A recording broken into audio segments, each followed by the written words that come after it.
د هیواد 4 قانونه داوطلبۍ ته وړاندې کیږي. د افغانستان اسلامي امارت کابینې پریکړه کړې چې د میدان وردګ ولایت د مرمرو ډبرو او د بدخشان ولایت د لاجوردو قانونه په نږدې راتلونکي کې داوطلبۍ ته وړاندې کیږي. د اسلامي امارت د بیان مرستیال انعام الله سمنګاني د پنځشنبې په ورځ پر خپل ټویټر پاڼه دا خبره کړې ده. هغه زیاته کړې د اسلامي امارت د رئیس الوزرا د دویم مرستیال عبدالسلام حنیفي په مشرۍ پلاوي ته دنده ورکړل شوې څو په هیواد کې د دغو 4 قانونو د داوطلبۍ پروسه وارزوي او پایلې د کابینې غونډې ته وړاندې کړي.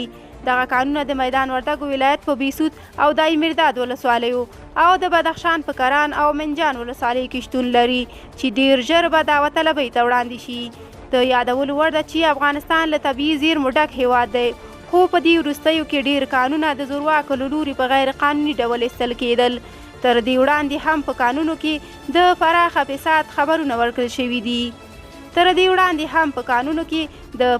فساد خبرونه ورکړل شوي دي.